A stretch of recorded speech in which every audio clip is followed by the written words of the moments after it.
हर साल आसाम के गुवाहाटी में एक ऐसा त्योहार मनाया जाता है जब कामाख्या मंदिर के द्वार 3 दिनों के लिए बंद कर दिए जाते हैं। न पूजा होती है, न दर्शन होते हैं, क्योंकि इन दिनों माँ कामाख्या स्वयं रजस्वला होती हैं, यानी अपने मेंस्ट्रुएशन पीरियड में होती हैं। अंबुबाची मेला कामाख्या मंदिर का एक विशेष त्योहार है जो भारत के प्रमुख शक्तिपीठों में से एक है।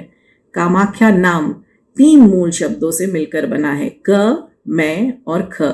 क का अर्थ है फेमिनिन जेंडर, मैं का अर्थ है माँ और ख का अर्थ है सृजन करना। कामाख्या एक ऐसा स्थल है जहां माँ स्वयं विश्व की जननी के रूप में उपस्थित हैं। मात्र का भेद तंत्र कहता है जन्म स्थानम महायंत्रम, अर्थात योनि एक महायंत्र है।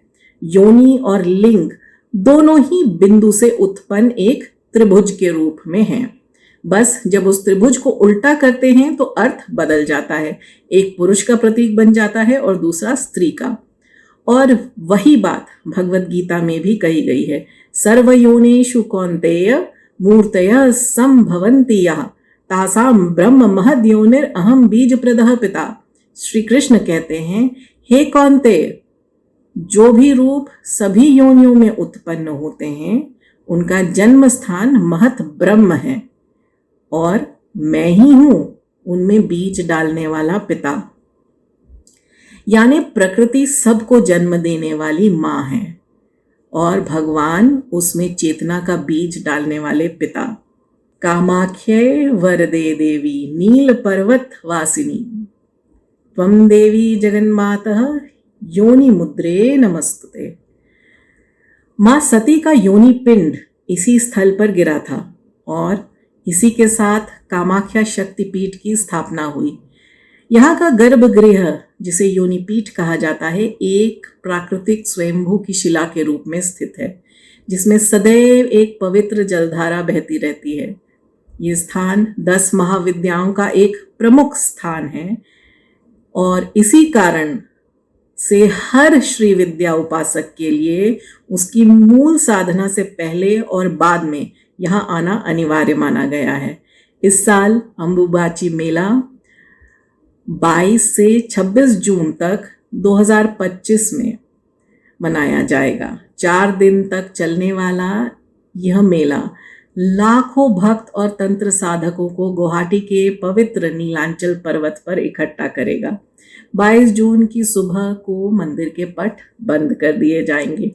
ये देवी के रजस्वला होने की घोषणा होगी और चौथे दिन यानी कि 26 को, जो कि गुप्त नवरात्रि का भी प्रथम दिवस है, मंदिर के पट खोल दिए जाएंगे और योनि पीठ पर चढ़ाया गया रक्त वस्त्र और लाल द्रव्य भक्तों में प्रसाद के रूप में विस्तृत किया जाएगा।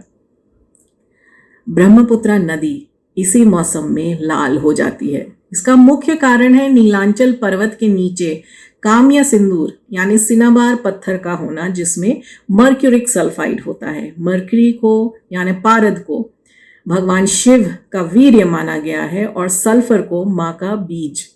साथ ही मॉनसून के आने से प्रकृति की इस रचनात्मक दौर की शुरुआत होती है, जब देवी अपने सृजनात्मक शिखर पर होती है। उनकी ऊर्जा इस समय और भी तीव्र और भी प्रचंड हो जाती है। माँ कामाख्या की इसी अवस्था में अपनी स्त्री तत्व में पूरी तरह से जागरण होता है और इसी कारण से तांत्रिक क्रियाएं और साधनाएं इस दौरान सबसे अधिक शक्तिशाली मानी जाती हैं। तंत्र का लक्ष्य है व्यक्ति को सभी आसक्तियों से मुक्त करना जो उसे परम तत्व से अलग करती हैं, ताकि वो स्वयं अपने भीतर विराजमान अपने इष्ट को देख सके।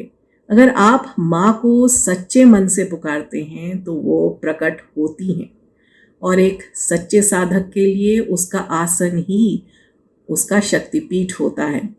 उसकी असली तीर्थ यात्रा उसके अंदर होती है, जहाँ वो अपनी चेतना के गहनतम स्तर तक पहुँचता है।